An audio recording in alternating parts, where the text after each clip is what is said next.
بسم الله الرحمن الرحيم.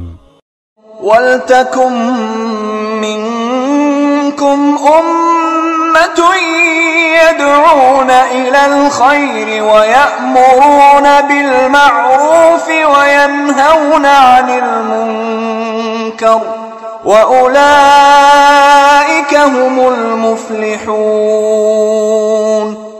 المكتب التعاوني للدعوة والإرشاد وتوعية الجاليات بالخبيب ببريدة التابع لفرع وزارة الشؤون الإسلامية والأوقاف والدعوة والإرشاد بالقصر. الرجفة أي الزلزلة الشديدة کہ رجفہ سے مراد بڑا سخت قسم کا زلزلہ ہے.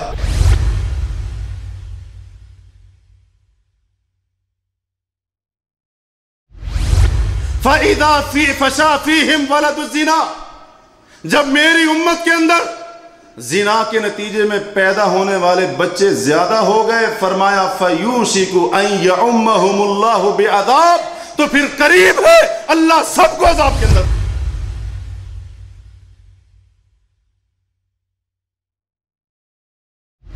جب زمین کے اوپر قتل عام شروع ہو جائے گا اللہ کے رسول فرماتے ہیں تب زلزلے بھی آئیں گے اور وہ وقت قیامت کے قریب ہونے کا وقت ہوگا.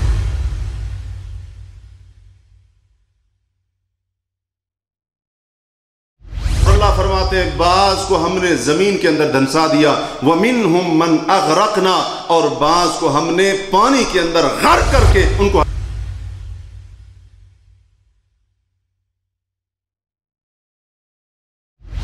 جب زمین کے اوپر قتل عام شروع ہو جائے گا اللہ کے رسول فرماتے ہیں تب زلزلے بھی آئیں گے اور وہ وقت قیامت کے قریب ہونے کا وقت ہوگا.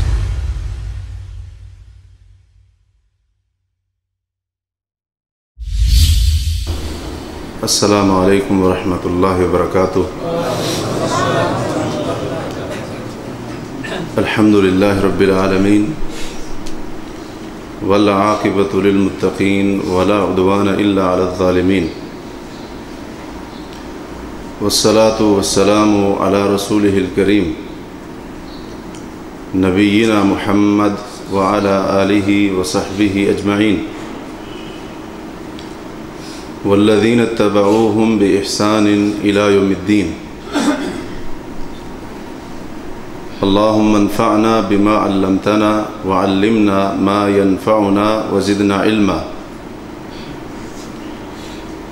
رب اشرح لي صدري ويسر لي أمري واحلل عقدة من لساني يفقهوا قولي واحلل عقدة من لساني يفقهوا قولي واحلل عقدة من لساني يفقهوا قولي. سبحانك لا علم لنا إلا ما علمتنا إنك أنت العليم الحكيم. أما بعد فأعوذ بالله من الشيطان الرجيم. وَلَنُذِيقَنَّهُم مِّنَ الْعَذَابِ الْأَدْنَى دُونَ الْعَذَابِ الْأَكْبَرِ لَعَلَّهُمْ يَرْجِعُونَ.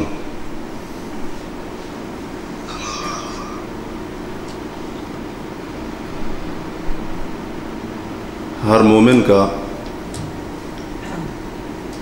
اس بات پر ایمان ہے کہ اللہ وحدہ لا شریک ہی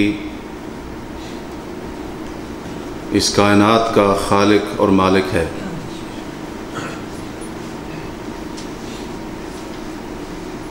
وہی رب کائنات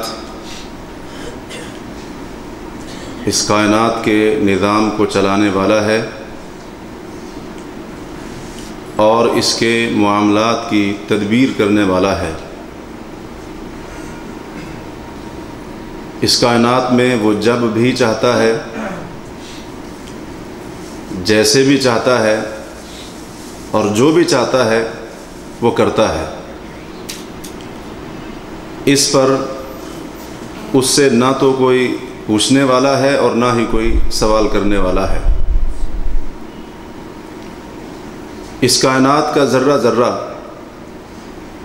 اور ہر حصہ وہ آسمان ہو زمین ہو بارش ہو یا بادل ہوں ٹھاٹھے مارتے ہوئے سمندر ہوں یا خشکی ہو، درخت ہوں یا پتے ہوں، سرسبز لہلہاتے کھیت ہوں یا بیاباں اور ویراں صحرا ہوں، یہ سارے کے سارے اللہ کے حکم کے پابند ہیں اور اس کے حکم کے آگے عاجزی اختیار کرنے والے ہیں۔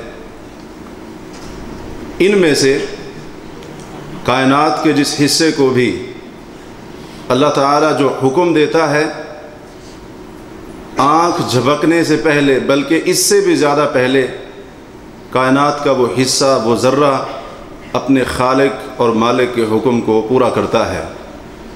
ایسا کیوں نہ ہو، اللہ تعالیٰ خود فرماتے ہیں سورہ اعراف میں، الا لہ الخلق والامر تبارک اللہ رب العالمین، کہ یاد رکھو مخلوق بھی اسی کی ہے اور اس مخلوق کے اوپر حکم بھی اسی کا چلتا ہے، اور وہ اللہ جو تمام جہانوں کا پروردگار ہے وہ بڑا ہی بابرکت اور بلند ہے۔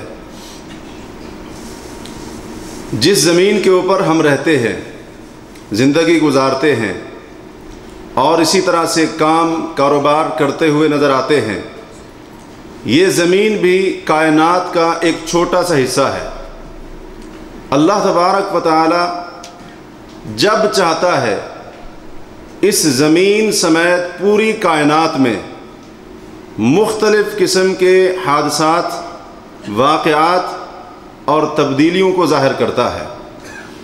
ان واقعات اور حادثات اور تبدیلیوں کے رونما ہونے میں اس خالق اور مالک کی بہت ساری حکمتیں پوشیدہ ہوتی ہیں، جن میں سے سب سے بنیادی حکمت ان حوادث اور واقعات کے اندر یہ ہوتی ہے کہ ان واقعات کو ظاہر کر کے، ان حادثات کو لوگوں کو دکھا کر اللہ تبارک و تعالی اپنے وجود کو ثابت کرنا چاہتا ہے، کیونکہ اس قسم کی تبدیلیاں جب کائنات کے اندر رونما ہوتی ہیں تو سمجھ آتی ہے کہ یہ کائنات، جیسا کہ دہریے قسم کے لوگ جنہیں ایتھیسٹ کہا جاتا ہے، ان کی یہ بات باطل ہو جاتی ہے۔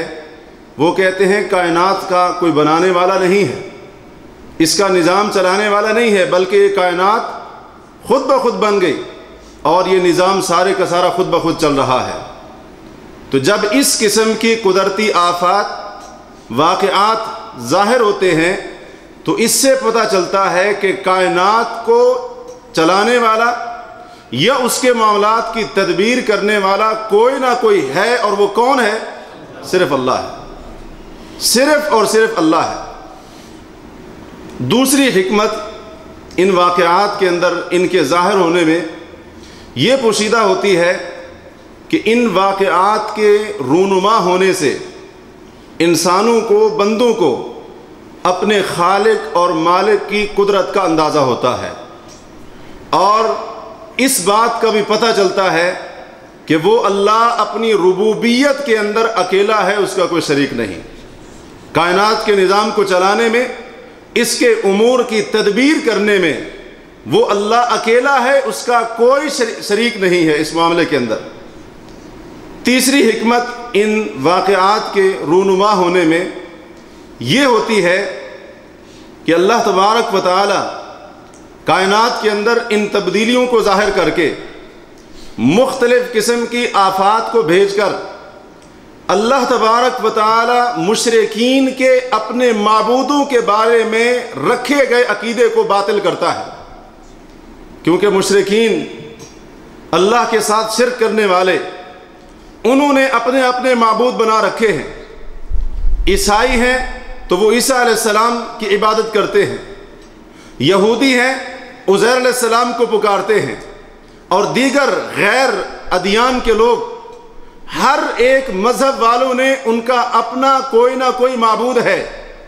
تو اللہ وحدہ لا شریک ان واقعات، آفات اور حادثات کو ظاہر کر کے ان کے اس عقیدے کو باطل ثابت کرتا ہے کہ تمہارا اپنے معبودوں کے متعلق یہ جو عقیدہ ہے کہ ہمیں یہ نفع پہنچاتے ہیں اور ہم سے نقصان دور کرتے ہیں، اللہ تبارک و تعالی یہ پیغام دیتا ہے کہ جب اللہ پکڑ لے تمہارے معبود بھی کچھ نہیں کر سکتے۔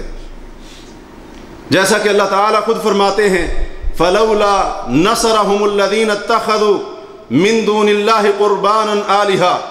اللہ وحدہ لا شریک نے سورہ احقاف کے اندر قوم عاد کی ہلاکت کا تذکرہ کرنے کے بعد اور باقی کچھ قوموں کی ہلاکت کا اجمالی ذکر کرنے کے بعد آیت نمبر 28 کے اندر فرمایا کہ ان لوگوں نے اللہ کے سوا جن کو معبود بنا رکھا تھا کہ اللہ کا قرب ان کے ذریعے حاصل کریں گے، اللہ فرماتے ہیں جب ہمارا عذاب آیا ہم نے ان کو پکڑا تو ان کے معبودوں نے ان کی مدد کیوں نہ کی، بل ذلوا، بلکہ ان کے معبود ان کی مدد اور نصرت سے غائب ہو گئے، وہ ان کے کسی کام بھی نہ آ سکے۔ اور آپ نے دیکھا ہوگا آج سے تقریباً 6 مہینے پہلے اپریل 2015 کے اندر جب نیپال کے اندر زلزلہ آیا تھا تو وہاں پر ان لوگوں کے عقیدے کے مطابق جو ان کے معبود تھے یعنی ان کے بت تھے، جب زلزلہ آیا تو معبود خود عمارتوں کے ملبے کے نیچے دبے ہوئے تھے۔ تو اللہ تبارک و تعالی نے پیغام دیا کہ لوگوں اللہ کو چھوڑ کر جن کو تم معبود بنا رہے ہو جب رب کائنات پکڑتا ہے تو یہ نہیں بچا سکتے۔ 2004 کے اندر سونامی کا طوفان آپ کو یاد ہوگا، اور اس سونامی کے طوفان نے انڈیا کے بعض علاقوں کو اپنی گرفت کے اندر لیا تھا، اور وہاں پر یہ ویڈیو بھی سامنے آئی تھی کہ ہندو لوگ اپنے جن معبودوں اور بتوں کی عبادت کرتے تھے، لوگوں نے اپنی آنکھوں سے دیکھا تھا کہ ان کے معبود اس پانی کے اندر تیر رہے تھے۔ جب معبود اپنے آپ کو نہیں بچا سکا تو ان کو کیا بچائے گا؟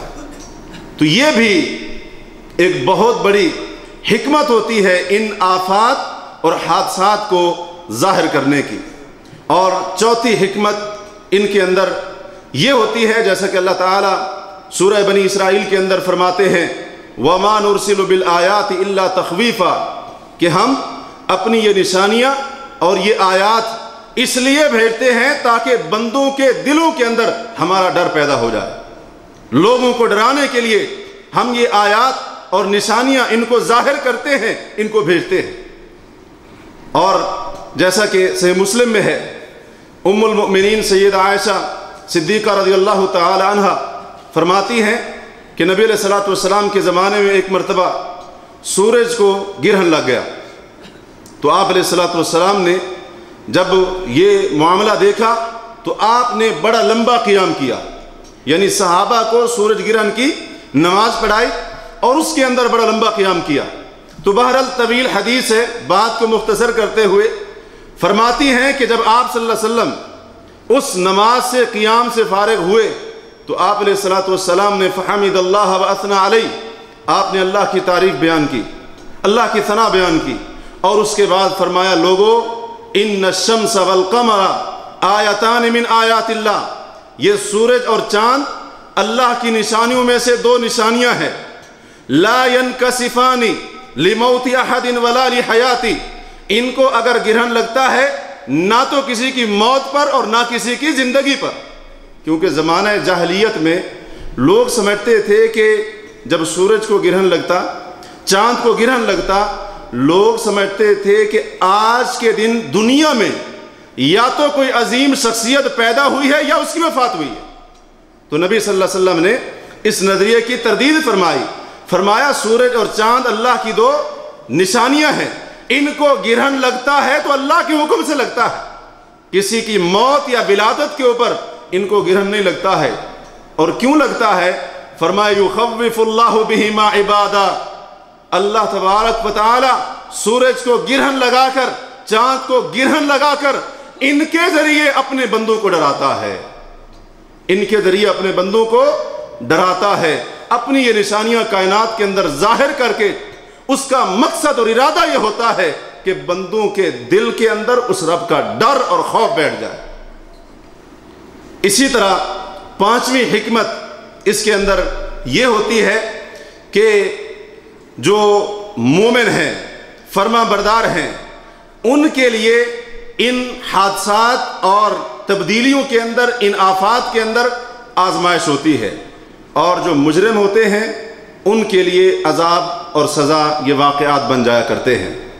اسی طرح سے چھٹی حکمت ان تبدیلیوں کے رونما ہونے میں یہ پوشیدہ ہے کہ اللہ تبارک و تعالی حق کے منکرین پر حق کو واضح کرنا چاہتے ہیں، جیسا کہ اللہ تعالیٰ خود فرماتے ہیں سورہ فصلت کے اندر، سَنُرِيهِمْ آيَاتِنَا فِي الْآفَاقِ وَفِي أَنفُسِهِمْ حَتَّى يَتَبَيَّنَ لَهُمْ أَنَّهُ الْحَقُّ، کہ ان قریب ہم ان کو کائنات کے مختلف اطراف کے اندر، کائنات کے مختلف حصوں اور ذروں کے اندر اپنی نشانیاں دکھاتے رہیں گے، اور خود ان کی اپنی جانوں کے اندر بھی ان کو اپنی نشانیاں دکھاتے رہیں گے۔ کب تک؟ حَتَّى يَتَبَيَّنَ لَهُمْ أَنَّهُ الْحَقُّ، جب تک ان پر حق واضح نہ ہو جائے، جب تک حق واضح نہیں ہوتا، اللہ فرماتے ہیں تب تک ہم ان کو اپنی نشانیاں دکھاتے رہیں گے، کائنات کے مختلف حصوں میں بھی اور خود ان کی اپنی جانوں کے اندر بھی۔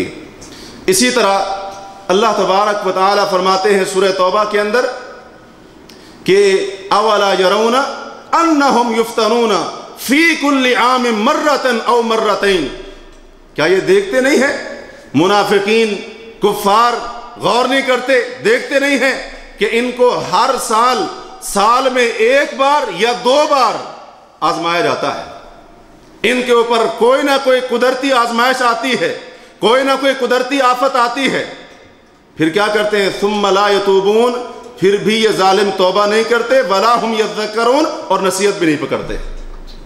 اللہ وحدہ لا شریک ہر سال بلکہ تمام زندگی کے اندر مختلف اوقات، مختلف طریقوں سے، مختلف اوقات میں حق کے منکرین کے اوپر اپنی نشانیوں کو ظاہر کرتا ہے۔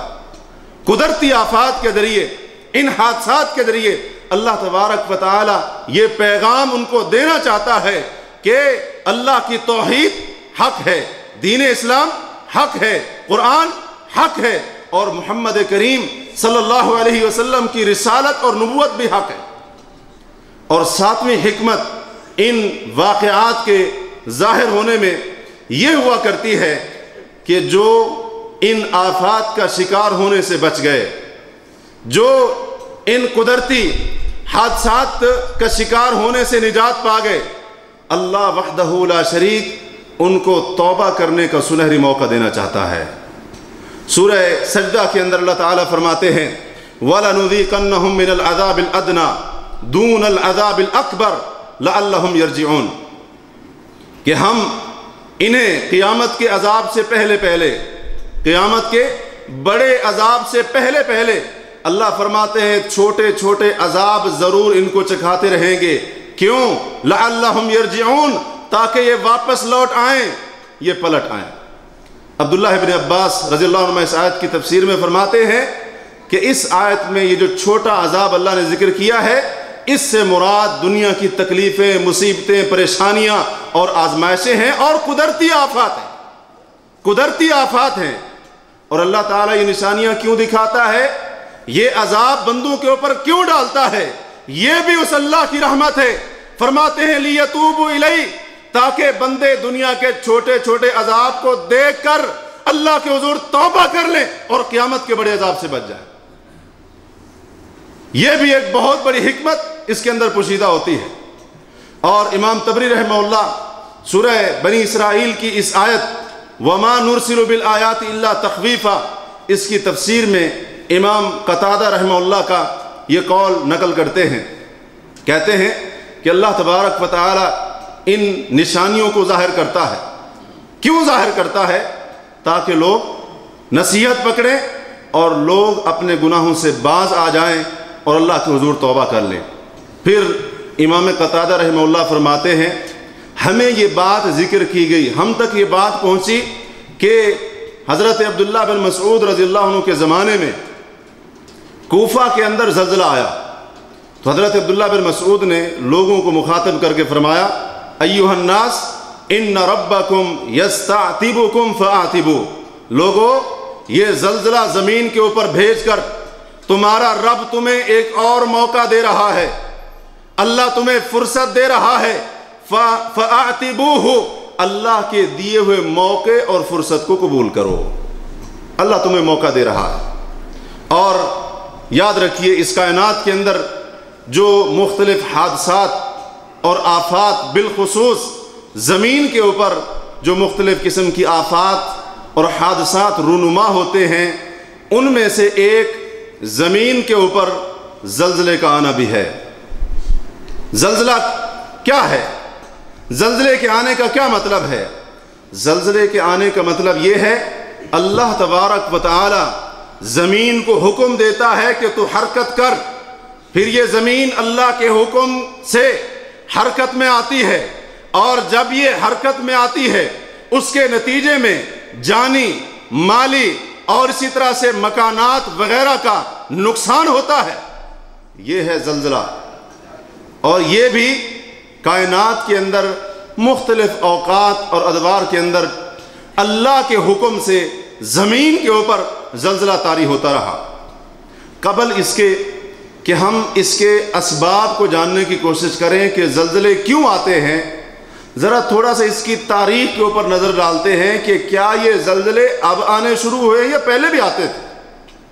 تو جب ہم قرآن کریم کے اوپر غور کرتے ہیں اور گزشتہ امتوں کے واقعات جو بیان ہوئے ہیں قرآن کریم کے اندر، ان کے اوپر غور کرتے ہیں تو قرآن کریم ہمیں بتاتا ہے کہ پہلی امتوں میں سے 2 امتوں کو اللہ نے زلزلہ بھیج کر ہلاک کیا تھا، جن میں سے ایک امت قوم سمود، حضرت صالح علیہ السلام کو جن کی طرف نبی اور پیغمبر بنا کر بھیجا گیا تھا۔ اللہ تعالیٰ سورہ اعراف میں ان کی ہلاکت کا ذکر کرتے ہوئے فرماتے ہیں فَأَخَذَتْهُمُ الرَّجْفَةُ فَأَصْبَحُوا فِي دَارِهِمْ جَاثِمِينَ، اس قوم سمود کو رجفہ نے پکڑ لیا اور انہوں نے اپنے گھر میں اس حالت میں صبح کی کہ یہ اوندھے منہ پڑے ہوئے تھے۔ امام قرطبی رحمہ اللہ اپنی تفسیر میں رجفہ کی تفسیر کرتے ہوئے فرماتے ہیں کہ الرجفة ای الزلزلة الشدیدہ، کہ رجفہ سے مراد بڑا سخت قسم کا زلزلہ ہے، بڑا سخت قسم کا زلزلہ ہے۔ اور کہتے ہیں کہ یہ بھی کہا گیا کہ اس قوم سمود کے اوپر اللہ نے ایک زبردست آواز اور چیخ بھیجی جس کی وجہ سے ان کے دل ان کے سینوں کے اندر پھٹ گئے اور ان کی موت واقع ہو گئی۔ ابن کثیر رحمہ اللہ اس آیت کی تفسیر میں فرماتے ہیں کہ آسمان سے ان کے اوپر چیخ آئی اور زمین کے اوپر سخت زلزلہ اللہ نے طاری کر دیا۔ ان 2 عذاب کے نتیجے میں اللہ نے ان کو ہلاک کر دیا۔ اسی طرح سے امام ابن الجوزی رحمہ اللہ اپنی تفسیر زاد المسیر کے اندر امام زجاج رحمہ اللہ کا قول نقل کرتے ہیں کہ اس آیت میں الرجفہ سے مراد الزلزلۃ الشدیدہ، بڑا سخت قسم کا زلزلہ ہے۔ تو قرآن کریم ہمیں بتاتا ہے کہ قوم سمود کو اللہ تبارک و تعالی نے مختلف طریقوں سے عذاب بھیج کر ہلاک کیا تھا، جن میں سے ایک طریقہ زمین کے اوپر زلزلے کا طاری ہونا بھی تھا۔ زلزلہ بھی آیا، زبردست چیخ بھی آئی، آواز آئی، اور اس آواز نے ان کے کلیجوں کو پھاڑ دیا، جس کے نتیجے میں موت واقع ہو گئی۔ اور دوسرا عذاب یہ تھا کہ زمین بھی حرکت میں آ گئی، زمین کے اوپر بھی اللہ نے زلزلہ طاری کر دیا۔ اور دوسری قوم حضرت شعیب علیہ السلام کی قوم ہے، جس کے اوپر یہ زلزلے کا عذاب آیا۔ سورہ اعراف ہی میں اللہ تبارک و تعالی نے ان کی ہلاکت کا ذکر کرتے ہوئے فرمایا فَأَخَذَتْهُمُ الرَّجْفَةُ فَأَصْبَحُوا فِي دَارِهِمْ جَاثِمِينَ، کہ ان کو رجفہ نے یعنی سخت قسم کے زلزلے نے پکڑ لیا اور انہوں نے اپنے گھروں کے اندر صبح اس حال میں کی کہ یہ اوندھے منہ پڑے ہوئے تھے، یعنی سارے کے سارے موت کے گھاٹ اتر چکے تھے۔ اللہ تعالیٰ نے ان کو بھی زلزلے کے ذریعے پکڑا۔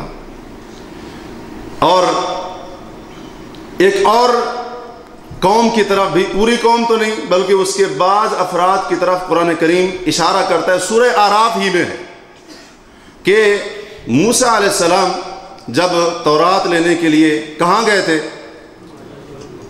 طور پہاڑ پر۔ موسیٰ علیہ السلام تورات لینے کے لیے، کیونکہ موسیٰ علیہ السلام نبی پہلے بنائے گئے تھے اور تورات فرعون کے غرق ہونے کے بعد ملی تھی، یعنی بہت سارے عرصے کے بعد ملی تھی۔ تو انہوں نے اپنا نائب اپنے بھائی ہارون کو بنایا، چلے گئے، اور وہاں پر 40 راتیں رہنے کے بعد جب تورات ان کو مل گئی واپس آئے تو قوم کی حالت دیکھی کہ قوم گائے کے بچڑے کے آگے جھکی ہوئی تھی، اس کی تعظیم کر رہے ہیں، اس کا احترام کر رہے ہیں، اس کی عبادت کر رہے ہیں۔ تو موسیٰ علیہ السلام غصے میں آ گئے، اپنے بھائی ہارون کو بھی ڈانٹا۔ بہرحال واقعہ بڑا طویل ہے، بات کو مختصر کرتے ہوئے اپنی موضوع کی طرف آتے ہیں۔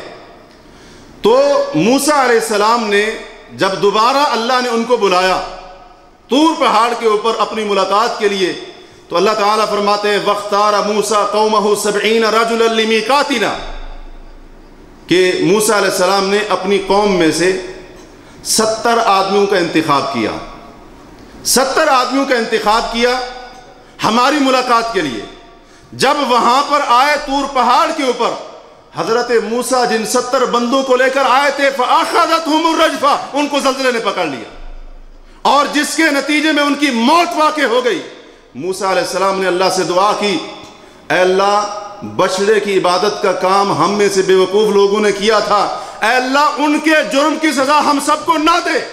اللہ نے موسیٰ علیہ السلام کی دعا کو قبول کیا اور 70 آدمی جو زلزلے کی پکڑ اور گرفت کی وجہ سے مر چکے تھے، اللہ نے دوبارہ ان کو زندہ کر دیا، اللہ نے دوبارہ ان کو زندہ کر دیا۔ تو بنی اسرائیل کے 70 افراد کو بھی زلزلے نے پکڑا تھا، اپنی گرفت میں لیا تھا، جس کے نتیجے میں ان کی موت واقع ہوئی تھی۔ اس چیز کی طرف بھی واضح الفاظ میں قرآن کریم اشارہ کر رہا ہے، جیسے میں نے ذکر کیا سورہ اعراف کے اندر اس کی پوری تفصیل ہے۔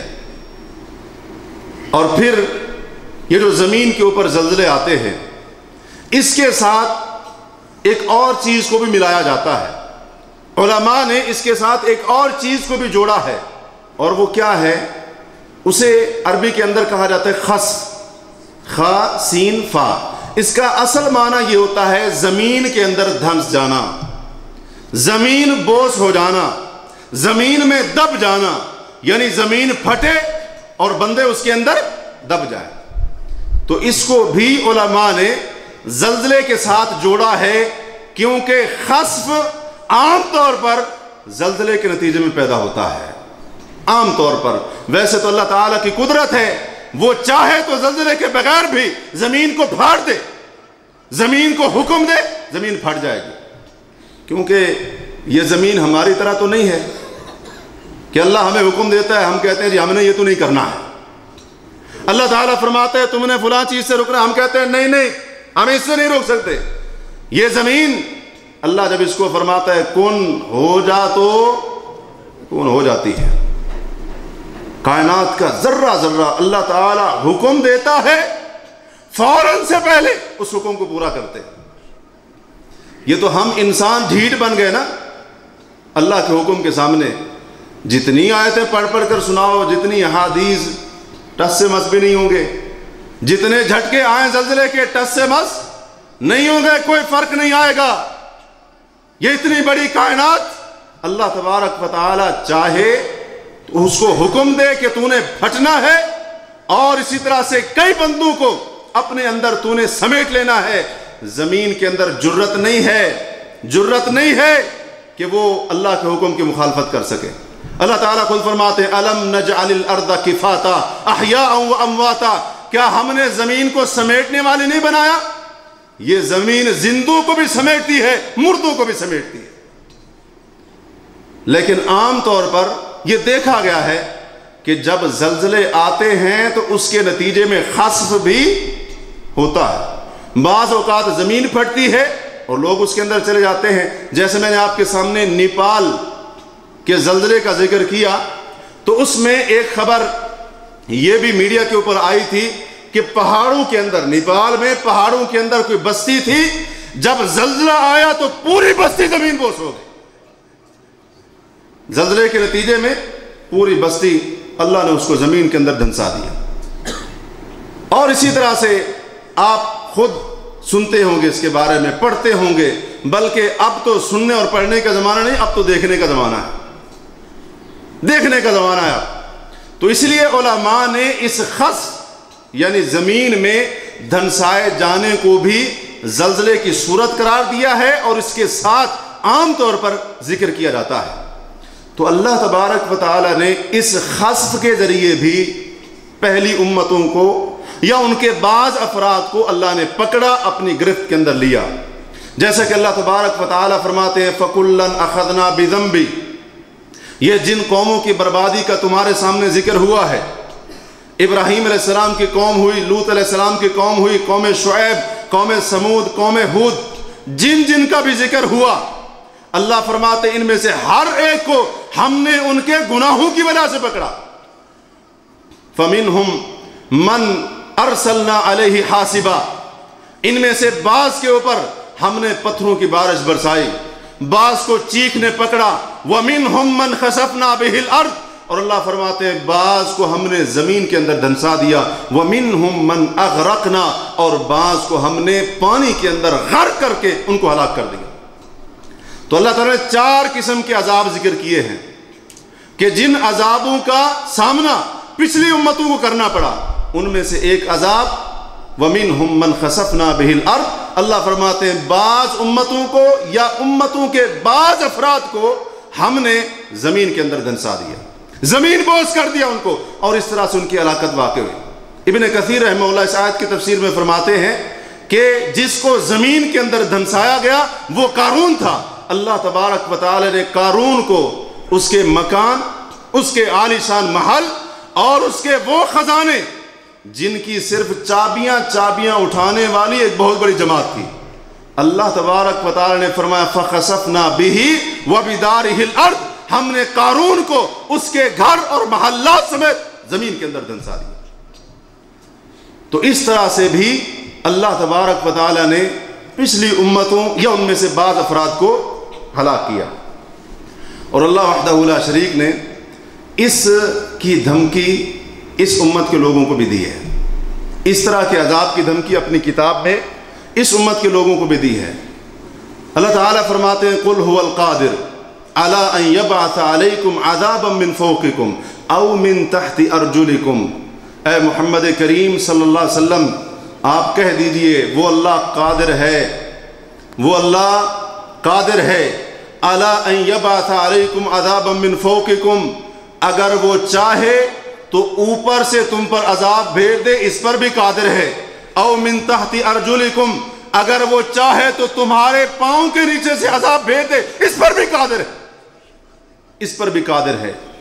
اور اس کی تفسیر میں سعید بن جبیر اور امام مجاہد رحمہ اللہ، 2 بڑے تابعین سمیت مفسرین کی ایک جماعت کہتی ہے کہ اللہ تعالیٰ نے یہ جو فرمایا ہے کہ اللہ تمہارے پاؤں کے نیچے سے عذاب بھیج دے، اس پر قادر ہے، اس سے مراد الخسف، زمین میں دھنسا دیا جانا، زمین میں دھنسا دیا جانا ہے۔ اس لیے حضرت جابر فرماتے ہیں، صحیح بخاری کی روایت ہے، جب یہ آیت نازل ہوئی اللہ نے فرمایا قُلْ هُوَ الْقَادِرُ عَلَىٰ أَن يَبْعَثَ عَلَيْكُمْ عَذَابًا مِّن فَوْقِكُمْ، کہہ دیجئے وہ اللہ قادر ہے کہ تم پر اوپر سے عذاب بھیج دے۔ محمد کریم صلی اللہ علیہ وسلم نے جب اللہ تعالیٰ کی طرف سے عذاب کی یہ دھمکی سنی تو آپ نے فرمایا اعوذ بوجہک، اے اللہ میں تیرے چہرے کی پناہ چاہتا ہوں، ہمیں اوپر سے عذاب بھیج کر ہلاک نہ کرنا۔ اور جب اللہ نے فرمایا او من تحت ارجلکم، وہ اللہ قادر ہے تمہارے پاؤں کے نیچے سے، تمہاری ٹانگوں کے نیچے سے تمہیں پکڑے عذاب بھیجے تمہارے اوپر، اللہ کے رسول صلی اللہ علیہ وسلم نے اللہ سے دعا کی اعوذ بوجہک، اے اللہ میں تیرے چہرے کی پناہ چاہتا ہوں، تیری پناہ میں آتا ہوں کہ تو ہمارے پاؤں کے نیچے سے عذاب بھیج کر ہمیں پکڑے، اس سے بھی ہمیں پناہ دینا۔ تو اس زلزلے کی مختصر تاریخ کو سننے کے بعد اب ہم آتے ہیں اس کے اسباب کی طرف۔ زلزلے کے اسباب کیا ہیں؟ یہ زلزلے کیوں آتے ہیں زمین کے اوپر؟ اس میں تو کوئی شک نہیں ہے، یہ اللہ کی قدرت ہے، اس کا کوئی بھی انکار نہیں کر سکتا۔ جیسا کہ شروع کے اندر آپ کے سامنے قدرتی آفات کے آنے کی ایک حکمت آپ کے سامنے بیان کی کہ اللہ تعالیٰ ان آفات، حادثات اور تبدیلیوں کو کائنات میں ظاہر کر کے اپنی قدرت لوگوں کو دکھانا چاہتا ہے کہ اللہ کتنا قادر ہے یا اس کی قدرت کتنی زیادہ ہے۔ اگر اتنی بڑی زمین، آسمان، سمندر، یہ بڑی بڑی کائنات کی چیزیں، سورج، چاند، ستارے، اللہ جب ان میں سے کسی چیز کو حکم دیتا ہے تو اللہ کے حکم کو یہ چیزیں پورا کرتی ہیں، اس میں کوئی شک نہیں ہے۔ لیکن یاد رہے اس کے کچھ شرعی اسباب ہیں، اس کے کچھ شرعی اسباب ہیں، کیونکہ ہم الحمدللہ مسلمان ہیں، ہم ایمان والے ہیں۔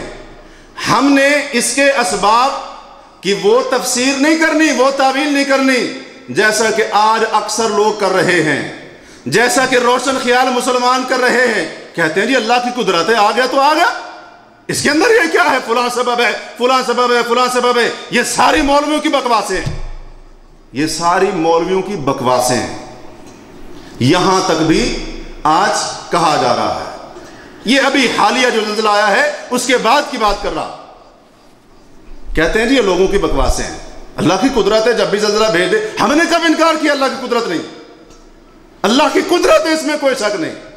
اور ہم نے سائنسدانوں کی تعویلیں نہیں دیکھنی، انہوں نے کیا اسباب بیان کیے ہیں، جی ماہر ارضیات انہوں نے فلاں اسباب بیان کیے ہیں، جیالوجی زمین کے علم کے جو ماہر ہیں انہوں نے فلاں اسباب بیان کیے ہیں، ان کے بتائے ہوئے اسباب اپنی جگہ پر درست ہوں گے، ہمارا ان سے کوئی لینا دینا نہیں۔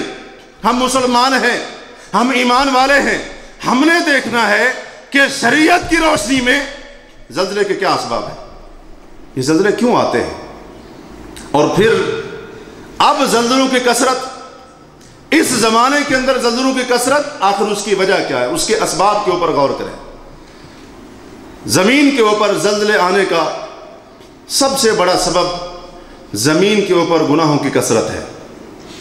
جب اس زمین کے اوپر اللہ کی نافرمانیاں بڑھ جائیں تو پھر اس زمین کے اوپر حرکت ہوتی ہے، زمین کے اوپر بھونچال آتا ہے، زمین اللہ کے حکم سے حرکت میں آتی ہے، اس کے اوپر کپ کپی طاری ہوتی ہے، یہ پھر کانپتی ہے، اس کے اوپر زلزلہ طاری ہوتا ہے۔ جب اللہ کی نافرمانیاں اس کے بندے اس زمین کے اوپر کثرت کے ساتھ کرنے لگ جائیں، اللہ تعالیٰ فرماتے ہیں سورہ روم میں، ظہر الفساد فی البر والبحر بما کسبت ایدی الناس، سمندر میں اور خشکی کے اندر، یعنی زمین کے اوپر فساد ظاہر ہو چکا ہے۔ یہ فساد کیا ہے؟ کبھی سمندر سے لہریں اٹھ رہی ہیں، کبھی سمندری طوفان پکڑ رہا ہے، کبھی پانی کے ذریعے اللہ تبارک و تعالیٰ کئی لوگوں کو برباد کر رہا ہے، اور کبھی زمین کے اوپر زلزلے، قدرتی آفات، آندھیاں، طوفان، یہ ساری کی ساری چیزیں سمندر اور خشکی میں فساد ظاہر ہونا ہے۔ اللہ فرماتے ہیں سمندر میں، خشکی میں یہ فساد کیوں ظاہر ہوتا ہے؟ فرمایا بما کسبت ایدی الناس، یہ لوگوں کی بد اعمالیوں کا نتیجہ ہے، یہ لوگوں کے برے اعمال کا نتیجہ ہے، یہ ان کے گناہوں کا نتیجہ ہے۔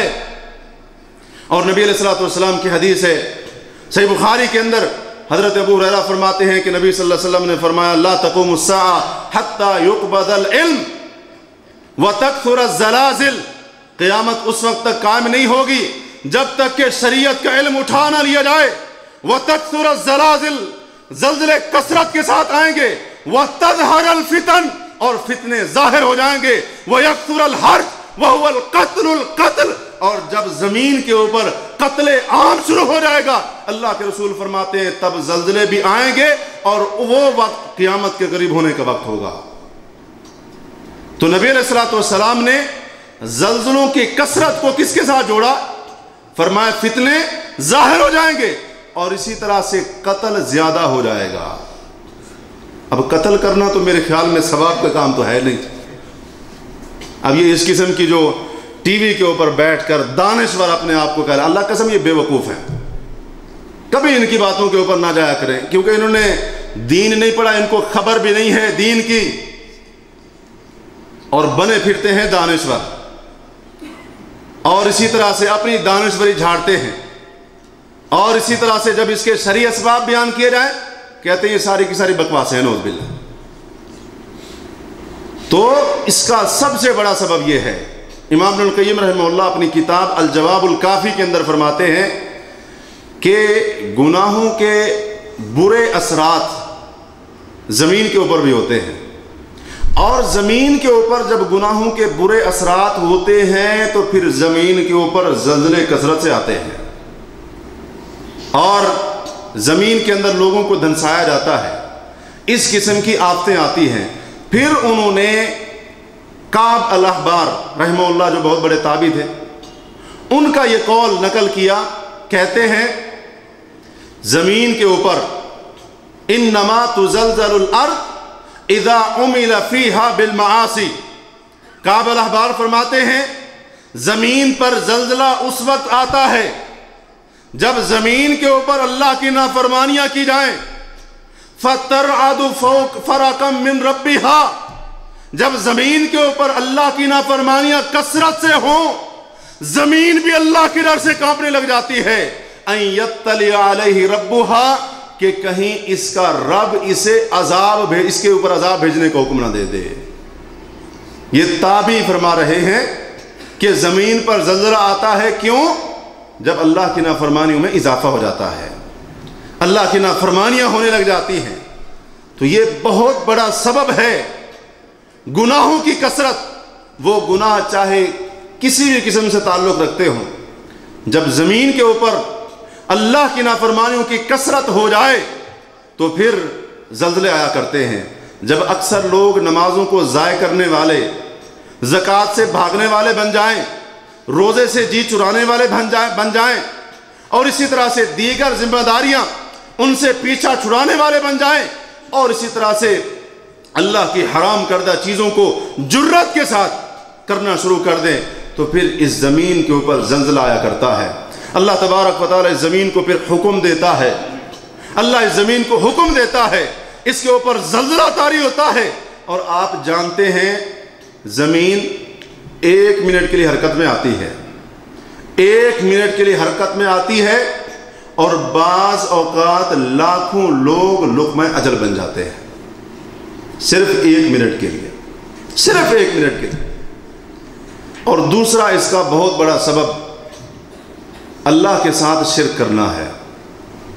جب اس کی مخلوق نعمتیں اسی سے لے، جوانی اس نے دی، رزق اس نے دیا، مال و دولت اس نے عطا کیا، اولاد دینے والا بھی وہی، شروع سے لے کر آخر تک اس کی ساری ضروریات زندگی کو پورا کرنے والا بھی وہی، بیماری سے شفا دینے والا، تکلیف سے نکالنے والا، مصیبت سے بچانے والا، ساری کی ساری نعمتیں جب اس کے بندے نعمتیں اس کی لے کر اس کی عبادت میں کسی کو شریک ٹھہراتے ہیں تو پھر زمین پر زلزلے آتے ہیں۔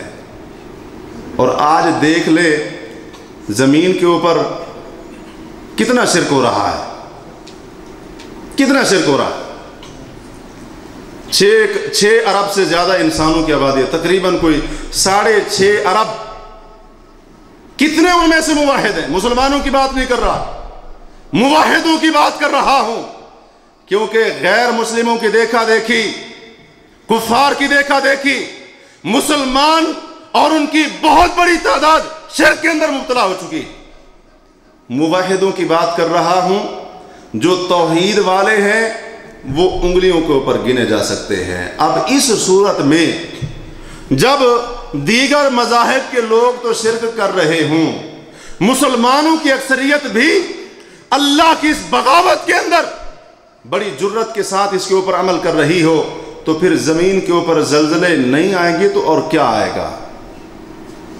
قوم سمود کا واقعہ مختصر آپ نے سنا، قوم شعیب کا واقعہ آپ نے مختصر سنا۔ ان دونوں کا جو سب سے بڑا جرم تھا، دونوں قوموں کو کس عذاب سے ہلاک کیا گیا تھا؟ زلزلہ، فَأَخَذَتْهُمُ الرَّجْفَةُ، ان کو بڑے سخت قسم کے زلزلے نے پکڑا۔ ان دونوں قوموں کا جو سر فہرست جرم تھا وہ اللہ کے ساتھ شرک کرنا تھا۔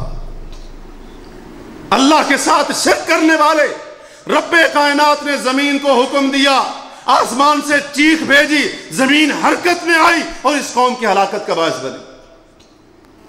زلزلہ آیا اور اس نے ان کو پکڑا، پھر ان کو اپنی گرفت کے اندر لیا، ان کا جرم کیا تھا؟ یہ اللہ کے ساتھ اپنے معبودوں کو شریک ٹھہرانے والے۔ عبادت اللہ کا حق تھا، لیکن اللہ کا حق اٹھا کر اپنے معبودوں کو دے دیا۔ بندگی اسی کی کرنی تھی، لیکن انہوں نے بندگی کے اندر کسی اور کو بھی شریک ٹھہرایا۔ اللہ تبارک و تعالی کے سامنے جھکنا تھا، عاجزی اختیار کرنی تھی، گڑ گڑانا تھا، اسی سے مانگنا تھا، مصیبتوں کے وقت، پریشانیوں کے وقت اسی کو پکارنا تھا۔ لیکن ان لوگوں نے اللہ تبارک و تعالی سے یہ تمام کام اللہ کے سامنے نہیں کیے، بلکہ اللہ کے ساتھ اپنے معبودوں کو بھی شریک کر دیا۔ تب اللہ تبارک و تعالیٰ فرماتے ہیں فَأَخَذَتْهُمُ الرَّجْفَةُ، ان کو بڑے سخت قسم کے زلزلے نے پکڑا، اور جب زلزلے نے پکڑا تو سارے مجرم ہلاک ہوئے۔ پھر سارے مجرم ہلاک ہوئے، صرف جو ایمان والے تھے، صرف جو ایمان والے تھے وہ ہلاک نہیں ہوئے، نبی بھی بچ گئے، اور اسی طرح سے جو ان پر ایمان لانے والے تھے، کیونکہ اللہ تبارک و تعالیٰ پہلے ہی ان کو فرما دیتا تھا آپ یہاں سے چلے جائیں، آپ یہاں سے، جیسا کہ حضرت صالح علیہ السلام نے اپنی قوم سے کہا تھا کہ تم اپنے گھروں کے اندر 3 دن فائدہ اٹھا لو، 3 دن کے بعد عذاب آ جائے گا، اور باقی ایسا ہی ہو، 3 دن کے بعد عذاب آ گیا، صرف ایمان والے بچے، باقی کوئی بھی نہیں بچا۔ سب سے بڑا جرم کیا تھا؟ اللہ کے ساتھ شرک۔ اور آج جب اللہ کی زمین کے اوپر اس طرح شرک کی بھرمار ہو، اور اللہ کے ساتھ اسی کے پیدا کیے ہوئے بندے، بنائے ہوئے بندے اللہ کا شریک ٹھہرانے لگ جائیں، تو پھر زمین کے اوپر زلزلہ آتا ہے، زمین حرکتوں میں آیا۔ اور یہ بڑی پرانی بات ہے، یہ کوئی آج کی بات نہیں، تاریخ ہم خود سن رہے ہیں۔ اللہ کے حکم سے پھر یہ زمین حرکت میں آتی ہے، اور جب زمین حرکت میں آتی ہے تو اس کے حرکت میں آنے کا نتیجہ کچھ اچھا نہیں ہوا کرتا ہے۔ تیسرا بڑا سبب زمین کے اوپر زلزلے آنے کا بے حیائی کی کثرت ہے، بے حیائی کی کثرت ہے۔ عجیب بات ہے، آج جو لوگ بے حیائی پھیلانے کا باعث بن رہے ہیں وہی اس چیز کو نہیں سمجھ پا رہے، اور وہ دیکھتے ہیں سائنسدانوں کی تفسیروں کی طرف، کوئی فلاں کہہ رہا ہے، کوئی کہتا ہے اس وجہ سے آیا، وہ ان کی باتوں کو چھوڑو کہ ان کی جگہ کے اوپر آپ شریعت کی روشنی میں دیکھو کہ آخر ہماری کون سی غلطی، کون سا ایسا گناہ ہے کہ اللہ تبارک و تعالی زمین کو حکم دیتا ہے اس کے اوپر زلزلہ طاری ہو جاتا ہے، زمین کو حکم دیتا ہے اس کے اوپر یہ حرکت کرتی ہے، اور جس کے نتیجے میں اتنا زیادہ جانی اور مالی نقصان ہوتے ہیں۔ یہ تیسرا بڑا سبب ہے، جب اللہ کی زمین کے اوپر بے حیائی عام ہو جائے، بے حیائی زیادہ ہو جائے، بدکاری پھیل جائے، تو پھر بھی اس زمین کے اوپر زلزلے آتے ہیں۔ ام المؤمنین سیدہ عائشہ صدیقہ رضی اللہ تعالیٰ عنہ کی روایت سنن ترمذی کے اندر ہے، کہتی ہیں کہ رسول اللہ صلی اللہ علیہ وسلم نے فرمایا یکون فی آخر هذه الامہ خسف و مسخ و قذف، کہ اس امت کے آخر میں، یعنی اس امت کے آخری دور میں یا آخری افراد کے اوپر خسف بھی ہوگا، مسخ بھی ہوگا، اور قذف بھی ہوگا۔ خسف کہتے ہیں زمین میں دھنسا دیا جانا، مسخ کہتے ہیں انسانی چہرے کا کسی جانور یا درندے کی شکل میں تبدیل ہو جانا، اور قذف کہتے ہیں آسمان سے پتھروں کی بارش برسنا۔ آپ صلی اللہ علیہ وسلم فرماتے ہیں کہ اس امت کے آخر میں یہ تینوں قسم کے عذاب آئیں گے۔ اب وہ لوگ جو اس خوش فہمی کے اندر مبتلا ہیں، جی ہم تو اللہ کے نبی کی امت ہیں، اللہ ہمیں کیسے عذاب میں مبتلا کرے گا، ہم تو بچ جائیں گے۔ اب نبی کی امت کے اوپر عذاب آ رہا ہے کہ نہیں آ رہا؟ تو اللہ تعالیٰ دنیا کے اندر پیغام دینا چاہتا ہے، اگر اللہ کے عذاب سے بچنا چاہتے ہو دنیا اور آخرت میں 2 چیزیں تیار کر لو، ایک پکا ایمان اور دوسرا نیک عمل، ورنہ نبی کا امتی ہونا صرف کافی نہیں ہے، پیغمبر کا امتی ہونا صرف کافی نہیں ہے۔ تو کہتی ہیں اللہ کے نبی نے ان 3 عذابوں کا ذکر کیا۔ بعض لوگوں کو زمین میں دھنسایا جائے گا، کچھ کی شکلیں تبدیل ہوں گی، چہرے بدل جائیں گے، اور کچھ کے اوپر آسمان سے پتھروں کی بارش برسائی جائے گی۔ تو کہتی ہیں میں نے پوچھا اے اللہ کے نبی صلی اللہ علیہ وسلم انہلک وفینا الصالحون، ہمارے درمیان نیک لوگ موجود ہوں گے پھر بھی ہم ہلاک کیے جائیں گے؟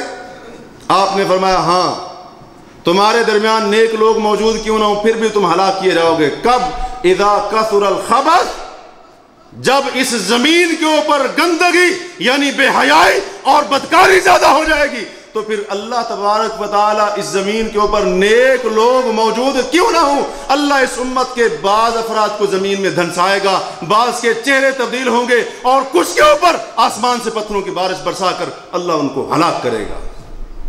اذا کثر الخبث، جب بے حیائی زیادہ ہو جائے گی، جب معاشرے کے معاشرے، گھروں کے گھر، افراد کے افراد، قوموں کی قومیں بے حیائی کا شکار ہو جائیں گی تو پھر یہ زلزلے آئیں گے، زمین میں دھنسایا جائے گا اور پھر مکانوں کو، بڑی بڑی بلڈنگوں کو اور انسانوں کو زمین بوس کر کے رکھ دے گا اللہ تبارک و تعالیٰ۔ اور یہ کون لوگ ہوں گے؟ فرمایا اسی امت کے افراد ہوں گے، اسی امت کے افراد ہوں گے، اسی امت کے لوگ ہوں گے۔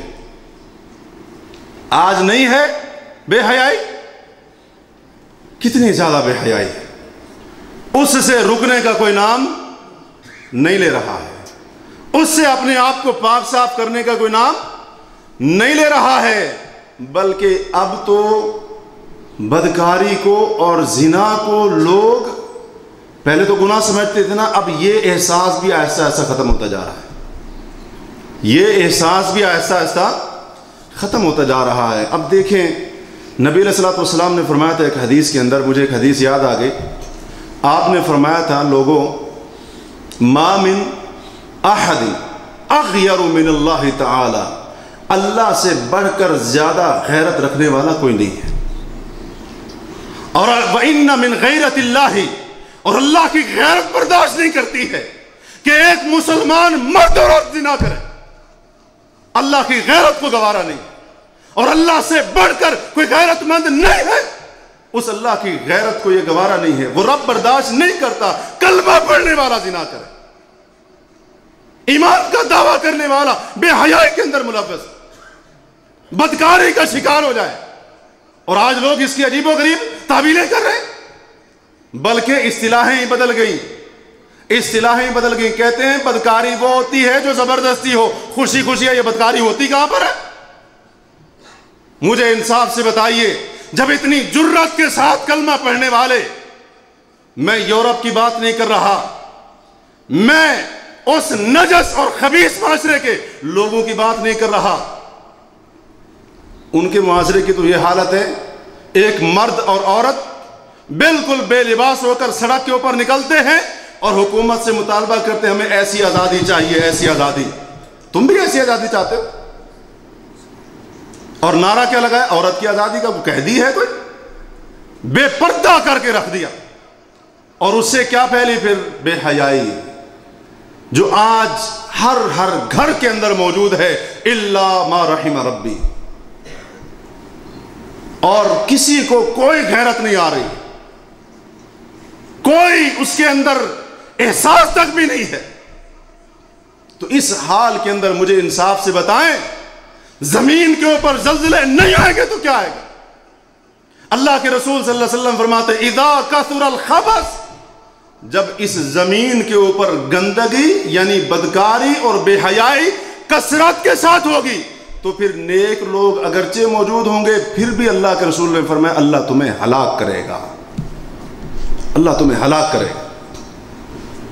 آج کسی کو بات کرو جی بے حیائی کا سامان اپنے گھر سے نکالو، کہتے ہیں جی مجبوری ہے، بچے کسی اور کے گھر دیکھنے جاتے ہیں، بڑی عجیب بات ہے۔ والدین خود، اور اللہ کی قسم ایسے والدین کو بھی میں جانتا ہوں، ایسی ماؤں کو بھی، جو اپنے بچوں کو موبائل کے اندر گانے ڈلوا کے دیتی ہیں، بچہ گانے سنتا رہے گا، مجھے تنگ نہیں کرے گا، اور یہ مسلمان ماں کی بات کر رہا ہوں۔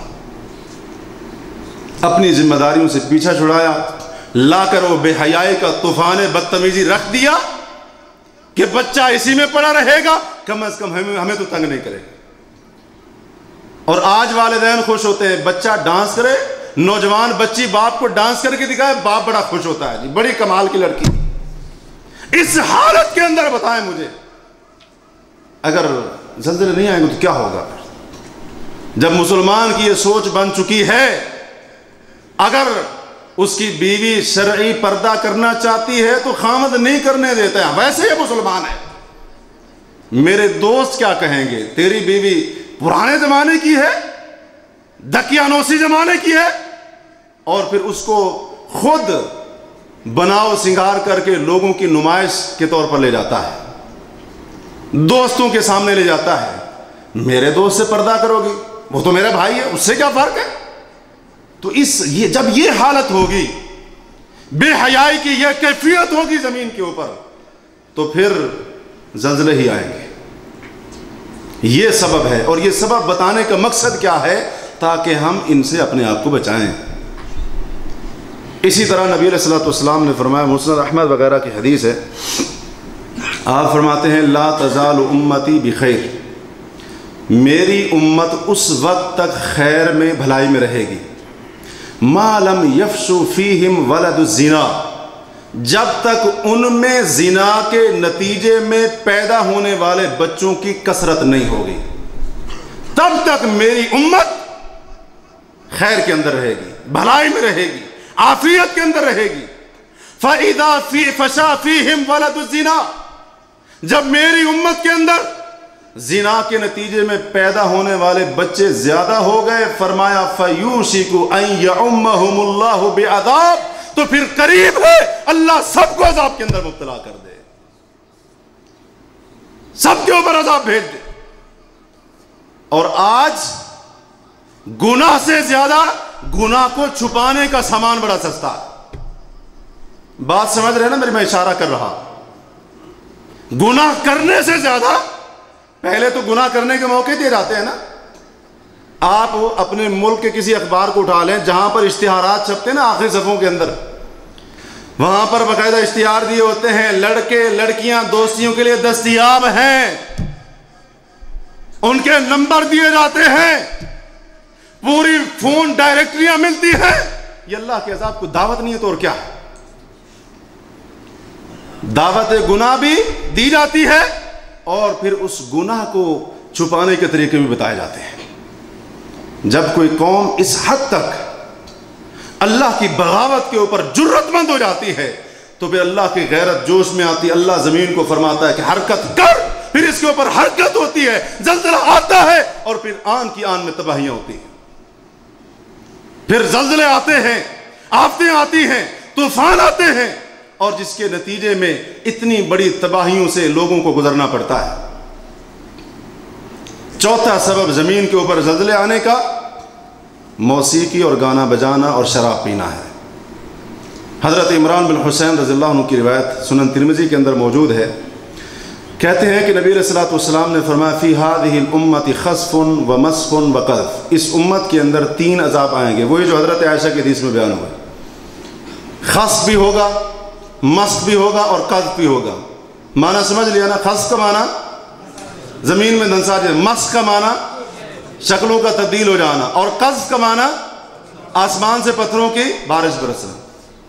تو کہتے ہیں کہ مسلمانوں میں سے ایک بندے نے کہا اللہ کے رسول صلی اللہ علیہ وسلم وَمَتَى ذَاكَ، ایسا کب ہوگا؟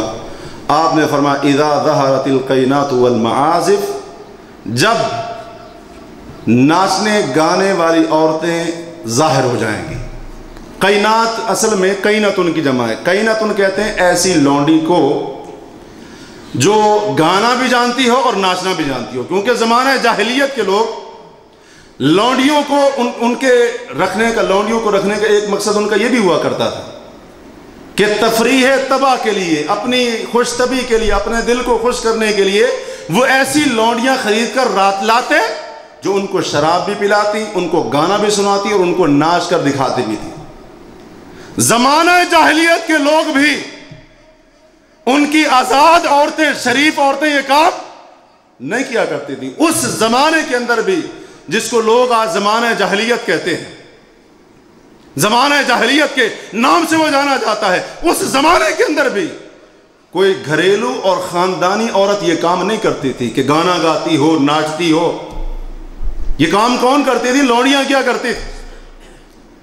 تو اللہ کے رسول فرماتے ہیں جب وہ ناچنے گانے والی لونڈیاں یعنی عورتیں ظاہر ہو جائیں گی، والمعازف، اور گانے بجانے موسیقی کے آلات ظاہر ہو جائیں گے یعنی عام ہو جائیں گے، وشربت الخمور، اور شراب پی جانے لگ جائے گی، تو پھر اللہ تبارک و تعالی اس امت کے کچھ افراد کو زمین میں دھنسائے گا، کچھ کی شکلیں تبدیل ہوں گی اور کچھ کے اوپر آسمان سے پتھروں کی بارش برسے گی۔ اس حدیث میں جو اللہ کے رسول صلی اللہ علیہ وسلم نے نشانیاں بتائی تھیں وہ اب تک پوری ہوئی ہیں کہ نہیں ہوئی؟ ہو گئی ہیں نا؟ عام ہوگی، عام ہوگی، اور مسلمان عورتیں ایسے ایسے کام کر رہی ہیں کہ کافر بھی اس سے شرما جائے، کافر عورتیں بھی اس سے شرما جائیں۔ وہ تو بے حیائی کے میدان میں ان کی دوڑ ہوتی ہے، مقابلہ ہوتا ہے، لیکن اللہ کی قسم مسلمان عورتوں نے بے حیائی کا وہ مظاہرہ کیا کہ کافر، یہودی اور عیسائی اور ہندو عورتیں بھی شرما جائیں۔ تو جب یہ حالت ہوگی تو پھر زمین کے اوپر زلزلے ہی آئیں گے، اور کیا آئے گا؟ آفتیں ہی آئیں گے، طوفان ہی آئیں گے، عذاب آئیں گے، اور کیا آئے گا؟ اور اسی طرح سے گانا بجانا یہ تو اب ہر موبائل کے اندر آ گیا، ہر موبائل کے اندر آ گیا نا، گانا بجانا، موسیقی کے آلات۔ اللہ کے نبی فرماتے ہیں جب گانے بجانے والی عورتیں، موسیقی کے آلات، گانے کے آلات، یہ ساز باجے، یہ سارا کچھ شراب پی جانے لگ جائے گی، تب یہ عذاب آئیں گے اس امت کے اوپر۔ زلزلے اس لیے آ رہے ہیں، زلزلے ان اسباب کی بنا پر آ رہے ہیں۔ ان اسباب کو، ان چیزوں کو اپنے آپ سے دور کریں۔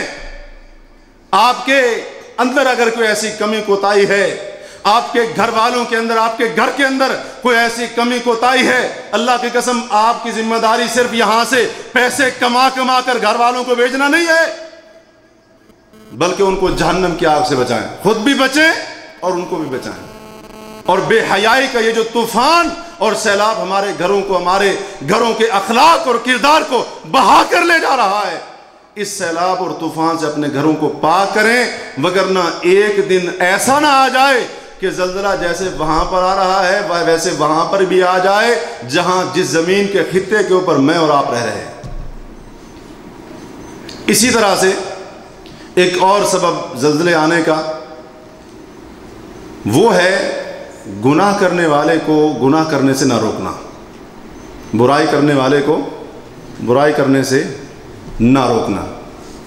نبی علیہ السلام کا فرمان ہے مسند احمد میں، حضرت ابوبکر صدیق اس کے راوی ہیں، کہتے ہیں ان الناس اذا رأوا المنکر بینہم، جب لوگ برائی کو اپنے درمیان دیکھیں گے کہ وہ برائی ان کے سامنے، ان کے درمیان کی جا رہی ہے، ان کی آنکھوں کے سامنے ایک گناہ ہو رہا ہے، فلم یغیروا، اس برائی کو دیکھ کر، ہوتے ہوئے دیکھ کر اس گناہ کو اس سے نہیں روکیں گے، اس برائی کو تبدیل نہیں کریں گے، یعنی اس سے نہیں روکیں گے کرنے والے کو، تو اللہ کے نبی صلی اللہ علیہ وسلم فرماتے ہیں فَأَوْشَكَ فَيُوشِكُ أَن يَعُمَّهُمُ اللَّهُ بِعِقَابِهِ، تو پھر قریب ہے اللہ تبارک و تعالی اس وقت اور زمانے کے تمام لوگوں کے اوپر اپنی سزا کو بھیج دے، عام ان کے اوپر سزا کو بھیج دے۔ تو یہ بھی ایک بہت بڑا سبب ہے۔ اسی طرح سے ایک سبب زلزلے آنے کا لوگوں کے اوپر ظلم کرنا ہے۔ قوم شعیب کے بارے میں آپ نے سنا کہ ان کو بھی زلزلے کے عذاب نے پکڑا تھا۔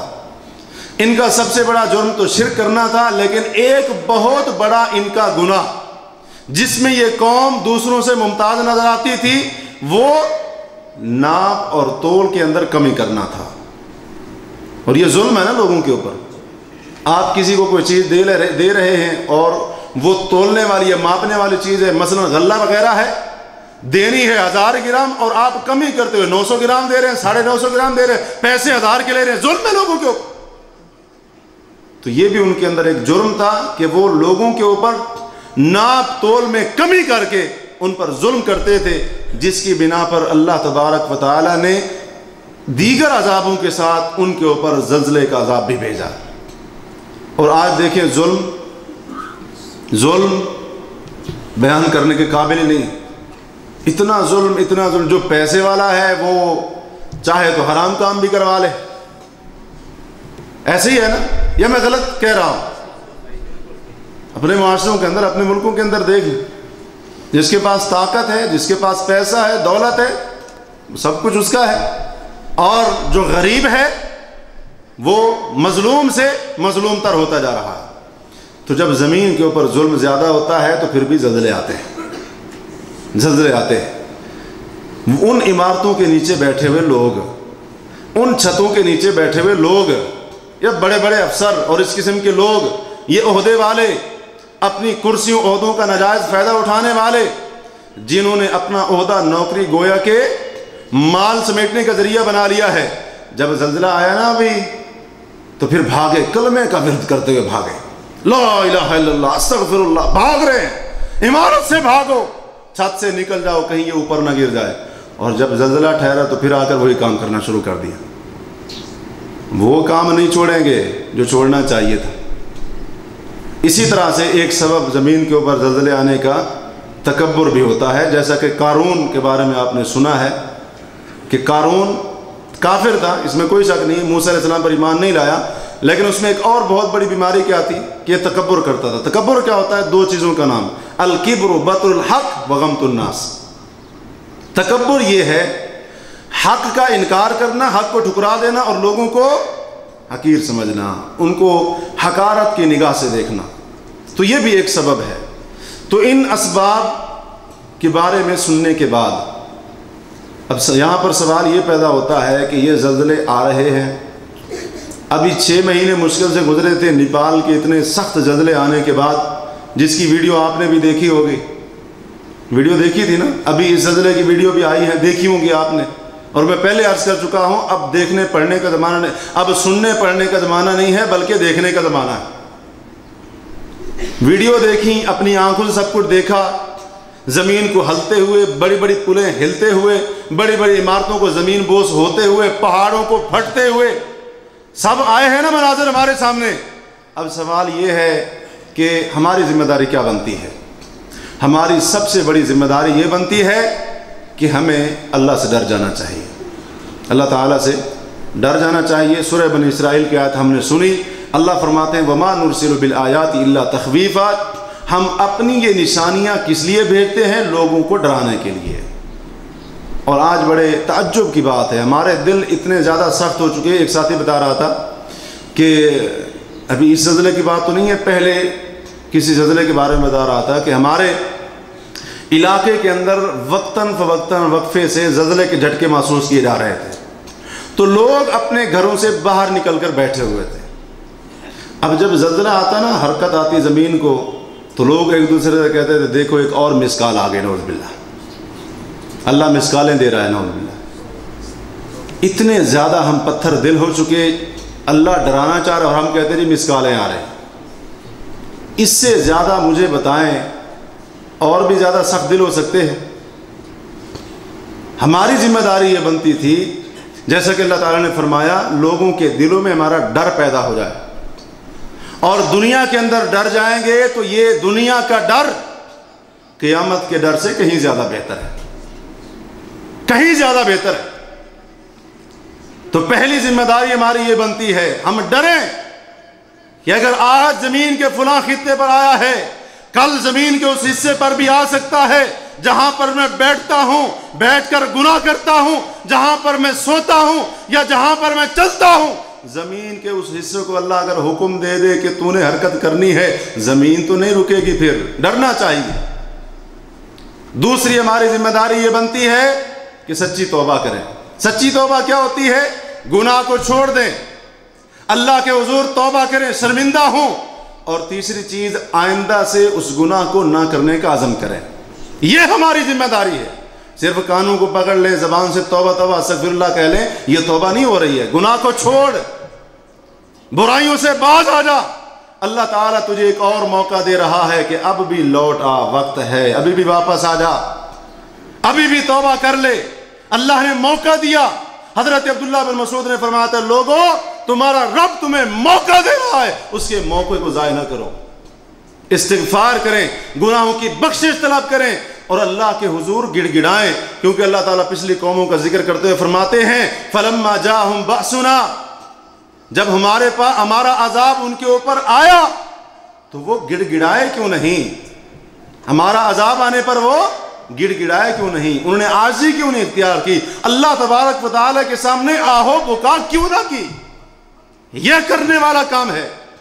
اسی طرح سے ایک اور کام جو کرنے والا ہے، جب زلزلہ آئے تو اس زلزلے کے آنے کے بعد یا اس کے آنے کے وقت نماز پڑھنا بھی عبداللہ بن عباس رضی اللہ عنہ سے ثابت ہے کہ انہوں نے ایک بار زلزلہ آیا بصرہ کے اندر، تو انہوں نے لوگوں کو اکٹھا کیا، رات کو زلزلہ آیا تھا، پوچھا جو میں نے محسوس کیا تم نے بھی کیا؟ کہا ہاں کیا۔ تو جب صبح ہوئی عبداللہ بن عباس نے اپنے ساتھیوں کو نماز پڑھائی۔ اس لیے امام شافعی رحمہ اللہ، امام احمد بن حنبل اور بڑے بڑے ائمہ نے کہا ہے کہ جب زلزلہ وغیرہ قدرتی آفت آئے تو جیسے سورج چاند گرہن کی نماز پڑھی جاتی ہے ویسے نماز پڑھی جائے۔ نبی علیہ الصلوۃ والسلام نے فرمایا تھا، جب چاند گرہن ہوا، سورج گرہن ہوا تھا آپ کے زمانے میں، تو نماز پڑھانے کے بعد آپ نے فرمایا تھا لوگو یہ سورج چاند اللہ کی نشانیاں ہیں، جب ان کو گرہن لگے تو تم کیا کیا کرو؟ نماز پڑھا کرو۔ کیا کیا کرو؟ نماز پڑھا کرو۔ تو اسی سے علماء نے لیا ہے کہ جب زلزلہ وغیرہ آئے تو اس وقت فوراً مسلمان کو نماز کی طرف جلدی کرنی چاہیے۔ اسی طرح سے ایک ذمہ داری ہماری یہ بھی بنتی ہے کہ کثرت کے ساتھ صدقہ کریں۔ ایک حدیث ہے، جو بندہ لوگوں کی نظر سے چھپا کر صدقہ کرتا ہے ایسا صدقہ اللہ کے غضب کو ختم کرتا ہے۔ اسی طرح سے برائی کو روکیں۔ آپ اگر خود گناہ نہیں کرتے الحمدللہ، لیکن آپ کے سامنے کوئی گناہ ہوتا ہے، کوئی برائی کرتی ہے، اس کو روکیں، کیونکہ جب عذاب آتا ہے تو صرف برائی کرنے والے پر نہیں آتا، جو اس سے نہیں روکتا ہے اس پر بھی آتا ہے، اس پر بھی آتا ہے۔ گناہوں کے آگے رکاوٹ پیدا کریں، یہ نہ کہیں یہ اس کا معاملہ ہے، اس کا ماجرا ہے، میرا اس سے کیا لینا دینا، نہیں، برائی سے روکیں۔ یہ آپ کے ذمہ فریضہ ہے بڑا اہم، نیکی کا حکم دینا، برائی سے منع کرنا۔ حتیٰ کہ بعض علماء نے اس امر بالمعروف اور نہی عن المنکر، اس کی اہمیت کے پیش نظر انہوں نے کہا کہ یہ اسلام کا چھٹا رکن ہے، اور ہم سمجھتے ہیں یہ کام تو داڑھی والا کرے گا، یہ کام تو مولوی صاحب کریں گے، یہ کام تو حافظ قرآن کرے گا، یہ کام تو خطیب صاحب کریں گے، یہ کام تو امام صاحب کریں گے، میں تو سیدھا سادہ مسلمان۔ نہیں، یہ ہر مسلمان کی ذمہ داری ہے کہ وہ جہاں پر بھی ہے، جس جگہ کے اوپر بھی ہے، اگر اس کے سامنے کوئی برائی ہو رہی ہے اس برائی سے روکنا اس کی ذمہ داری ہے، نیکی کا حکم دینا اس کی ذمہ داری ہے۔ اسی طرح سے ظالم کے ہاتھ کو پکڑیں، ظالم کے ہاتھ کو پکڑیں۔ اگر آپ کے اندر طاقت ہے، استطاعت ہے، ظلم کو جتنی حد تک ممکن ہو سکتا ہے روکیں۔ یہ نہ سمجھیں مجھ پر تو نہیں ہو رہا ہے، میں کیوں روکوں، میں کیوں فکر کروں، نہیں، روکیں، کیونکہ نبی علیہ الصلوۃ والسلام کا فرمان ہے جب لوگ ظالم کو دیکھتے ہیں ظلم کرتے ہوئے، فلم یاخذوا علی یدیہ، پھر اس کے ہاتھوں کو نہیں پکڑتے، قریب ہے اللہ ان سب کے اوپر عذاب بھیج دے، ظالم کے اوپر بھی اور جو اس کو ظلم سے نہیں روک رہے ہیں۔ ظالم کو روکیں، وہ چاہے رشوت کی صورت میں ظلم لے رہا ہے، ظلم کر رہا ہے، سود کی صورت میں، کسی بھی صورت میں وہ ظلم کر رہا ہے، اپنی استطاعت کے مطابق اس کو روکیں۔ اور آخری اور سب سے اہم بات یاد رکھیے، یہ کائنات کے اندر، دنیا کے اندر، یہ آنے والے 1 منٹ کا، 50 سیکنڈ کا، آدھے منٹ کا، چند لمحوں کا یہ زلزلہ دراصل ہماری توجہ قیامت کے بڑے زلزلے کی طرف مبذول کرا رہا ہے۔ آج یہ زلزلہ آتا ہے زمین کے اوپر چند لمحوں کے لیے، اتنی زیادہ تباہی ہوتی ہے، اور جب قیامت کا زلزلہ آئے گا تو وہ زمین کے ایک حصے پر آئے گا، اذا زلزلت الارض زلزالہا، جب ساری زمین کے اوپر زلزلہ آئے گا تو پھر کیا حالت ہوگی؟ فرمایا اذا رجت الارض رجا وبست الجبال بسا فکانت ہباء منبثا، زمین کانپے گی اس پر زلزلہ، پہاڑ ریزہ ریزہ، اور پہاڑ ایسے ریزہ ریزہ ہوں گے جیسے اڑتے ہوئے ذرات ہوتے ہیں۔ اتنا سخت زلزلہ آنے والا ہے جس کے بارے میں اللہ تعالیٰ خود فرماتا ہے ان زلزلۃ الساعۃ شیء عظیم، اور لوگوں اپنے رب سے ڈر جاؤ، قیامت کا زلزلہ بہت بڑی چیز ہے۔ آج جب 1 منٹ کا زلزلہ آتا ہے، حفاظتی تدابیر بتائی جاتی ہیں، حفاظتی اقدامات بتائے جاتے ہیں، آپ نے لیٹ جانا ہے، عمارت سے باہر نکل جانا ہے، یہ کرنا ہے، وہ کرنا ہے، تو اس بڑے زلزلے کے لیے ہم نے کیا تیاری کی، اس کے بارے میں بھی تو سوچنا چاہیے، یہ بھی ہماری ذمہ داری ہے۔ اللہ تبارک و تعالیٰ سے دعا کریں کہ اللہ وحدہ لا شریک ہمیں ان تمام قدرتی آفات سے محفوظ رکھے، دنیا کی تمام قسم کی مصیبتوں اور تکلیفوں سے اللہ ہماری حفاظت فرمائے، اور اللہ وحدہ لا شریک سے دعا ہے کہ اللہ ہمارا خاتمہ نیک عمل کے اوپر ہو۔ اے اللہ ہمیں گناہ کرتے ہوئے، نافرمانی کرتے ہوئے، برائی کرتے ہوئے اللہ ہمیں نہ پکڑنا، بلکہ ہمارا خاتمہ اچھا عمل کرتے ہوئے ہو، ہماری روح ہمارے جسم سے اس حال میں نکلے کہ ہم تیری رضامندی والا کام کر رہے ہوں۔ اے اللہ جب تک زندہ رکھنا اسلام کے اوپر قائم رکھنا، اور جب موت دینا ایمان کی حالت میں موت دینا۔ سبحانک اللہم و بحمدک اشہد ان لا الہ الا انت استغفرک و اتوب الیک۔